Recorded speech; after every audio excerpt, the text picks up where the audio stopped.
जिसका हाथ उठता है जिसका नहीं भी उठता तब कत्ता आदमी बूझे से हाथ नहीं उठे की जय स्कूली में बच्चा पढ़ लगे हाजरी बनवे घड़ी बच्चा जा हाथ नहीं उठावे बच्चा गेला के बादो न हाजरी कटी जेते अपने सब उपस्थित न छे गुरु के दरबार जो ताली नहीं बजेबे जो हाजरी नहीं लगेबे तो बेकार न भग गए। ताई एक बार सबों से मेरा आग्रह है कि आप लोग हाजरी बना लीजिए। बोल दे महापति महादेव की।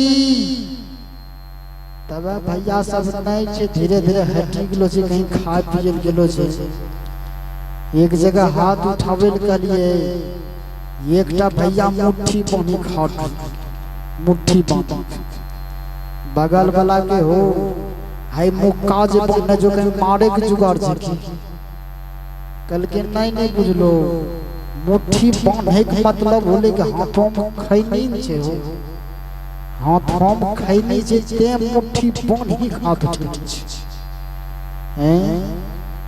आप लोगों के हाथ में खैनी नहीं है। आइए हाथ उठाने के साथ साथ मुंह से आवाज भी निकालना है। बोलते महापति महादेव की। या भली लागले बजरंगबली की ध्वजा चढ़े बहुत आदमी है जो कि गुरु के चरण में जाने के लिए तैयार है।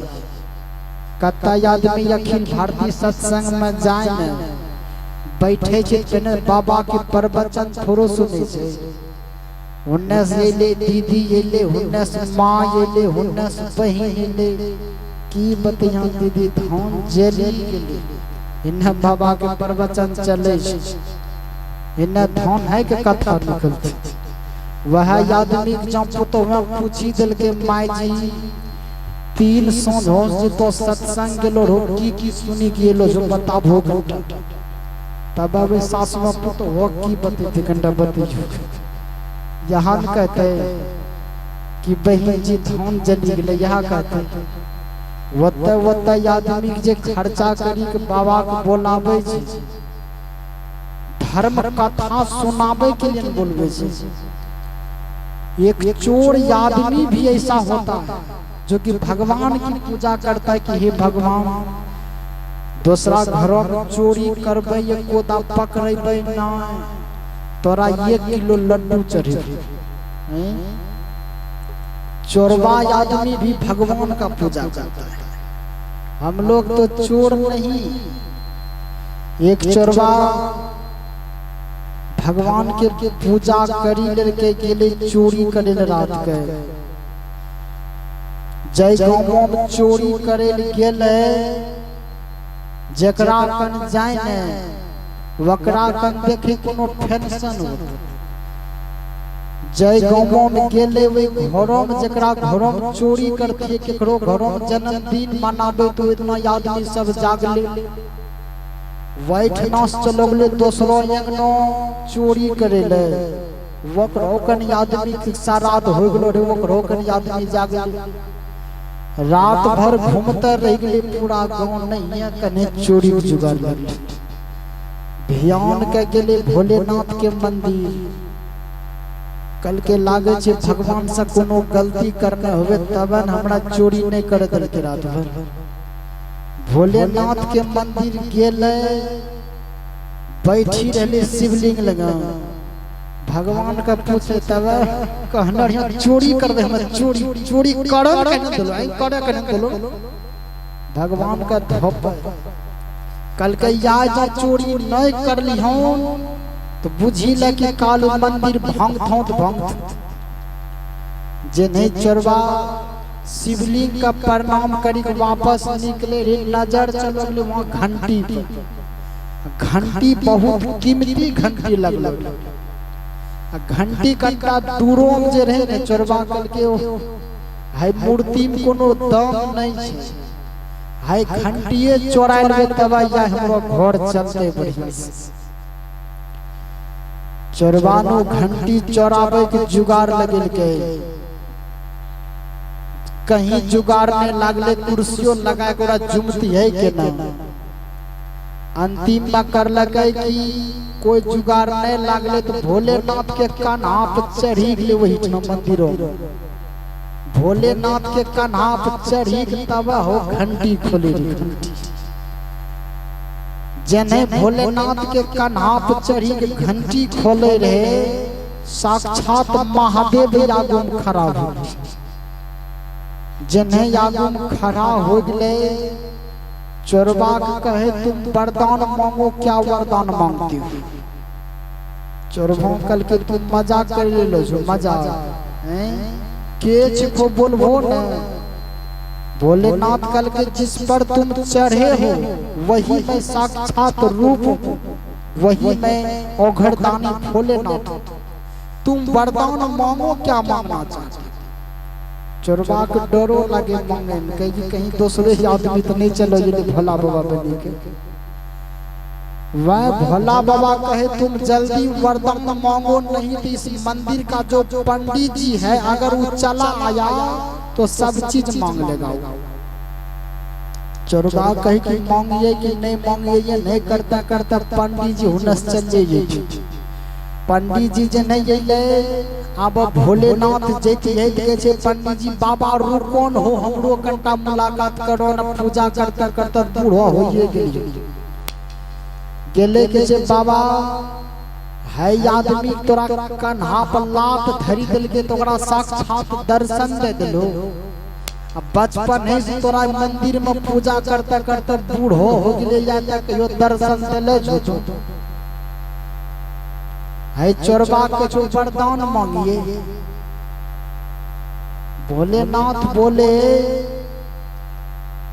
कि इतना दिन से आपने हमें सिर्फ बेलपत्र चढ़ाए, मिश्री कान चढ़ाए, लड्डू चढ़ाए, अगरबत्ती जलाए।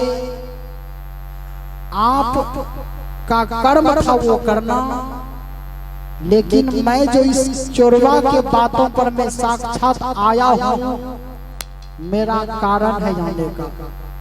कहा बाबा कारण क्या है? का कारण यही है कि तुमने तो सिर्फ फूल पत्ती चढ़ाया, तुमको मैं साक्षात दर्शन दे के क्या करता? आज इस चोर को देखो इस साक्षात अपने आप को चढ़ा दिया है, इसीलिए मैं बहुत प्रसन्न हूँ, इसीलिए इनको मैं कहता वरदान मांगो, क्योंकि साक्षात अपने आप को ही चढ़ा दिया है। इसके बातों से मैं प्रसन्न हूँ वरदान मांगने में कारण। पंडित जी ने कहा इस चोरबा को आप वरदान दीजिएगा, चोरबा को वरदान दीजिएगा तो हम लोग क्या करेंगे? कहा कि आप नहीं, आप सिर्फ फल पत्ती चढ़ाए लेकिन अपने आप को कभी चढ़ करके नहीं देखे, अपने आप को कभी नहीं चढ़ाए, इसलिए आपको कभी मैं दर्शन नहीं दिया। चोरबा को कहा वरदान मांगो, वो भी संभव नहीं है। चोरबा तो डर के मारे थरथरा के नीचा गिरा और घंटी भी नहीं खोल पाया। इसीलिए कहते हैं कि भगवान के चरणों में हर इंसान अपने आप को प्रार्थना करता है। हर इंसान कहता है कि हे भगवान बगल वाले का मकान टूट जाए, मेरा मकान 5 मंजिल का बन जाए। हर इंसान कहता है कि भगवान दूसरे का खेत बिक जाए, मैं 5 बीघा बना लूं। ऐसा करेंगे तो कभी आपका 5 मंजिल का मकान नहीं बन सकता, कभी आपका 5 बीघा जमीन नहीं बन सकता।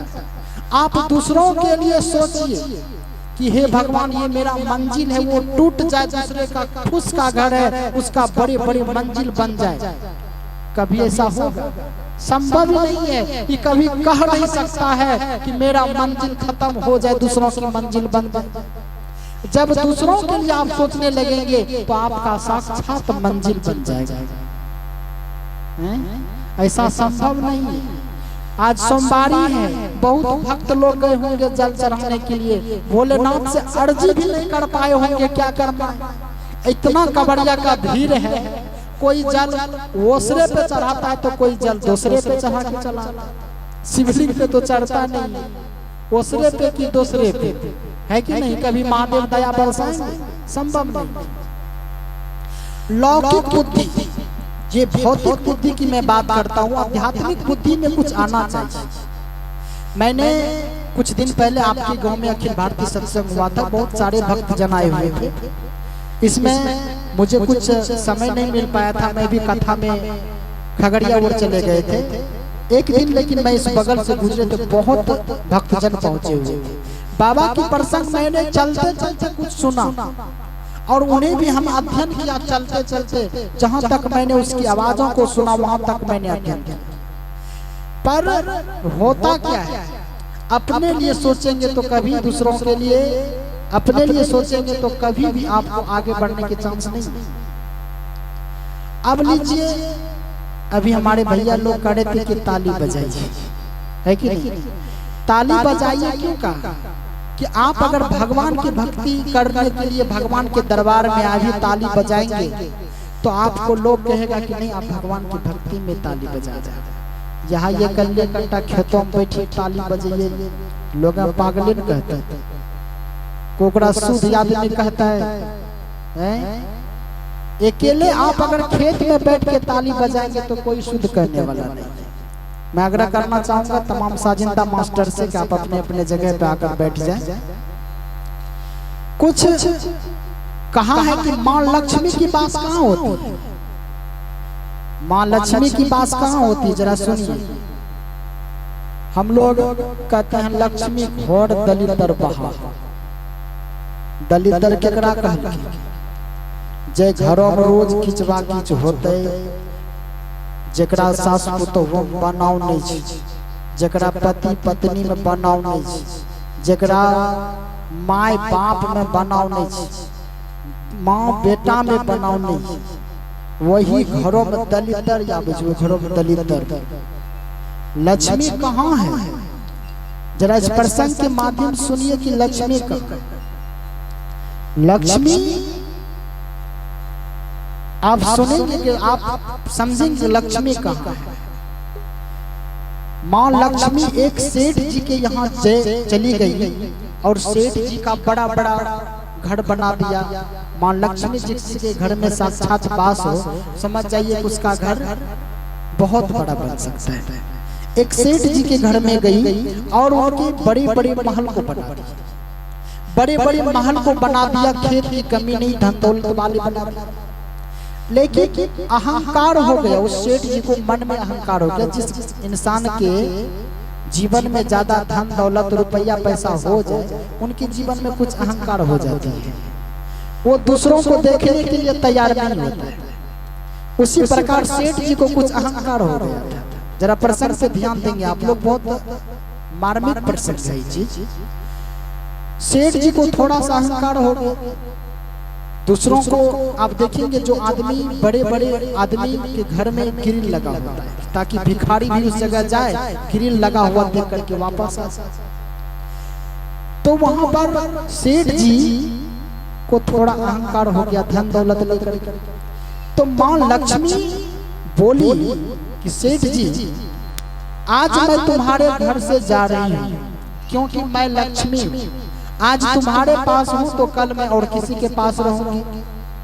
सेठ जी ने कहा कि माँ लक्ष्मी, अगर तुम चली जाओगी तो ये बड़े बड़े महल और इतना धन दौलत जो है तो बर्बाद हो जाएगा। कहा बस मैं माँ लक्ष्मी हूँ, आज तुम्हारे पास हूँ तो कल और किसी के पास चली जाऊंगी। तुम एक वरदान मांगो, तुझे मैं एक वरदान दे करके जाऊंगी। अब सोचने की बात है, सेठ जी ने कहा कि माँ लक्ष्मी तुम नहीं रहोगी मेरे यहाँ। कहा नहीं, अब तुम्हारे पास अहंकार आ गया है, अब मैं तुम्हारे यहाँ से चली जाऊंगी।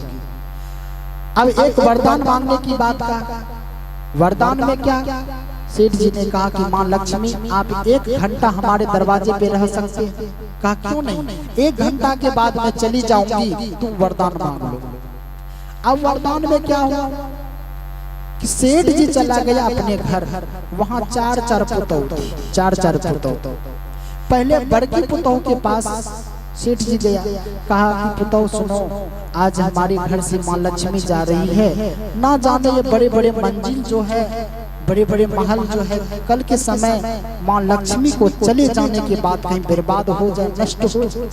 लेकिन माँ लक्ष्मी एक वरदान मांगने के लिए कह रही है, तो वरदान क्या मांगो? तो बड़की पुतहू ने कहा, बोली सेठ जी से, अपने ससुर से कि बाबूजी अगर माँ लक्ष्मी जा रही है तो जाने दीजिए, उसको रोकना नहीं, लेकिन अगर एक वरदान की मांग किया है, एक वरदान में मांगिएगा कि जितना हमारे मुंबई का सोना चांदी है मेरे नाम कर दीजिए, उसके बाद माँ लक्ष्मी चली भी जाएगी, कोई दिक्कत नहीं। अब तो सोचने की बात है कि मुंबई का जितना सोना चांदी है मेरे नाम कर दीजिए।